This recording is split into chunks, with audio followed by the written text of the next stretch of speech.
Yo, what's up mga pare ko? Pinoy Sakuragi, Mark Pingris gustong bumalik at tulungan ng Magnolia ngayon sa kampanya nila ayon mismo dito kay Team Manager Alvin Patrimonio. Hindi naman nagsisi ang SMB sa pagkuha nila dito kay Malik Pope dahil talagang naghalimaw nga raw ito sa first debut niya kontra Meralco. Michael Williams, SGA ngayon at ang kasunod na hakbang nga raw ay PBA at sigurado na ang karir sa Converge Fiber Rex. Tara't pag-usapan natin yan mga pare ko. Sa unang debut game na nangyari dito kay Malik Pope as ay import ng SMB kontra sa Meralco Bulls, even na tinalo nga raw yung mga to dyan, nakita nga raw yung magandang laro ng bagong import nilang si Malik Pope. Maganda yung performance and numbers kahit na nakita natin na medyo nanibago nga raw ito sa kanyang mga teammates. Nagamit pa rin ito yung laro niya in and outside games. Gumawa lang naman siya ng 14 points, 9 rebounds and 2 assists kasama yung 1 blocks and 1 steal.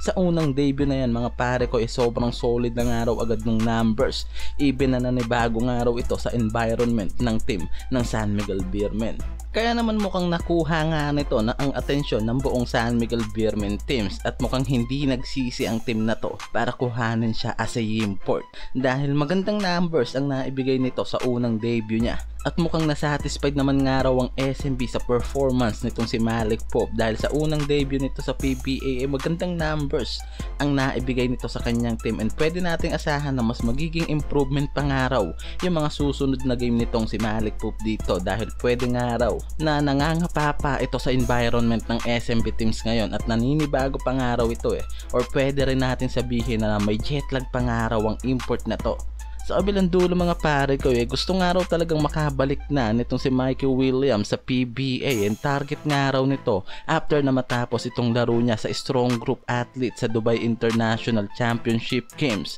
May balak nga raw ito talaga na pumasok uli dito sa PBA League and wala ngang ibang teams na nauugnay dito kay Michael Williams ngayon kung hindi itong Converge Fiber X na pwede nga raw bagsakan nitong si Michael Williams after ng Strong Group PH lalo't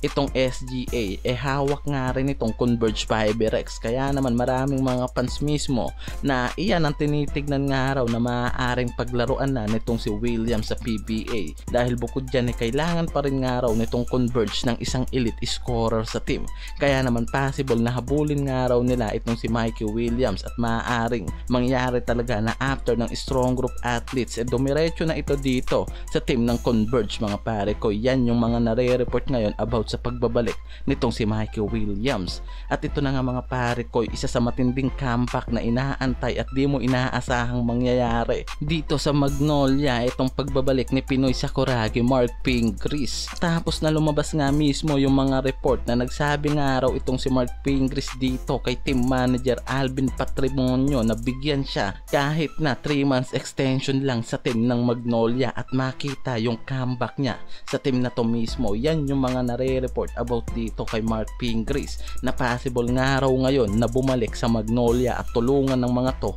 sa kampanya nila ngayon lalo't bagsak naman nga raw talaga yung performance nitong Magnolia at may 4-6 record yung mga to. Nang manood nga raw itong si Pinoy Sakuragi kontra sa Phoenix Fuel dito rin mismo nagsabi ito kay team manager Alvin Patrimonio na bigyan siya kahit na 3 months extension sa team para maglaro. Yan mismo yung sinabi nitong si team manager Alvin sa media kaya naman nare-report yung maaaring comeback nitong si Pinoy Sakuragi sa team ng Magnolia ngayon and kung sakaling mangyari yan mga pare ko possible nga raw na malaki talaga ang maitulong nito sa kampanya ngayon nitong Magnolia sa Commissioner's Cup and di imposibleng bigyan nga raw ng 3 months extension ng Magnolia itong retiradong veterans player nilang si Pingris. Yan yung tinitig ng hakbang maaari na gawin nitong Magnolia.